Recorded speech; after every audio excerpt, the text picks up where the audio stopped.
కాంగ్రెస్ పాలనపై అన్ని వర్గాల ప్రజలు వ్యతిరేకంగా ఉన్నారని మాజీ మంత్రి కేటీఆర్ అన్నారు. ఓట్లు అడగడానికి వెళ్తే ప్రజలు నిలదీయడం ఖాయమన్నారు. 22 నెలల్లో కాంగ్రెస్ పార్టీ చేసిన మోసం ప్రజలందరికీ బాగా అర్థమైందని తెలిపారు. కొత్త రోడ్లు వేయడం, కొత్త బ్రిడ్జిలు కట్టడం కాదు కదా, ఉన్న రోడ్లను కూడా మెయింటైన్ చేసే పరిస్థితిలో కాంగ్రెస్ ప్రభుత్వం లేదని ఆయన విమర్శించారు. ఆటో డ్రైవర్ల కడుపు మీద కొట్టారని ఆరోపించారు కేటీఆర్. మహిళలకు ఫ్రీ బస్ అని చెప్పి ఇంట్లో వాళ్ళ నుంచి గుంజుతున్నారని విమర్శించారు. పిల్లల బస్ పాస్ ఛార్జీలు పెంచడం ఏంటని ప్రశ్నించారు. 2 లక్షల ఉద్యోగాలు ఇస్తామని చెప్పి నిరుద్యోగులను మోసం చేశారని ఆరోపించారు. ఆర్టీసీని ప్రైవేట్ పరం చేస్తే ఊరుకునేదే లేదన్నారు కేటీఆర్.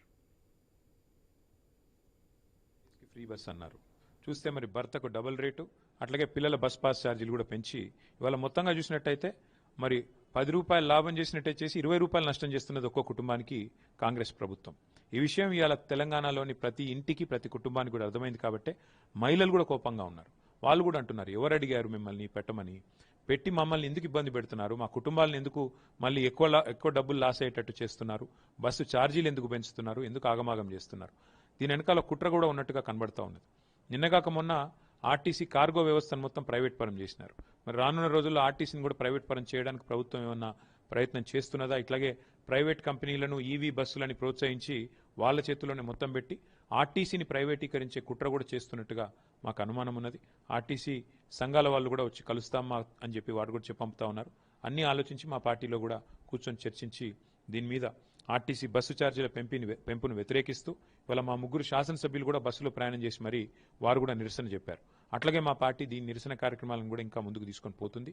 తగ్గించేదాకా పెంచిన బస్ ఛార్జీలను మా పార్టీ కొట్లాడుతూనే ఉంటుందని చెప్పి ప్రజలకు తెలియజేస్తాం అన్నారు.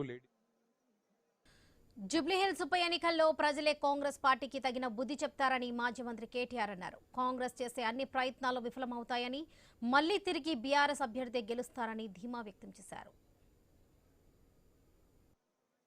కోసం ఎన్నికైన గోపీనాథ్ గారు 1.5 సంవత్సరంలో మరణించడం, అనుకోకుండా అనివార్యంగా ఎన్నిక రావడం, వారి శ్రీమతినే మరి పార్టీ నుంచి నిలబెట్టి రావాల్సిన ఒక పరిస్థితి రావడం, అట్లాగే 22-23 నెలల్లో కాంగ్రెస్ పార్టీ ఒక్క హామీ కూడా హైదరాబాద్ ప్రజలకు ఇచ్చింది నిలబెట్టుకోలేదు, ఒకటి కూడా నెరవేర్చలేదు.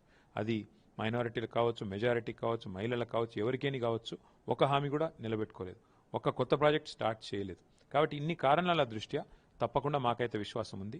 మరి హైడ్రా వల్ల జరుగుతున్న అరాచకాలు కానివ్వండి, ఇవాళ హైదరాబాద్లో స్తంభించిపోయిన కార్యకలాపాలు కానివ్వండి, బాధపడుతున్న అన్ని వర్గాల ప్రజలు కానివ్వండి, వాళ్ళందరి మద్దతు మాకే ఉంటుందని, తప్పకుండా బీఆర్ఎస్ గెలుస్తుందన్న విశ్వాసం మాకు.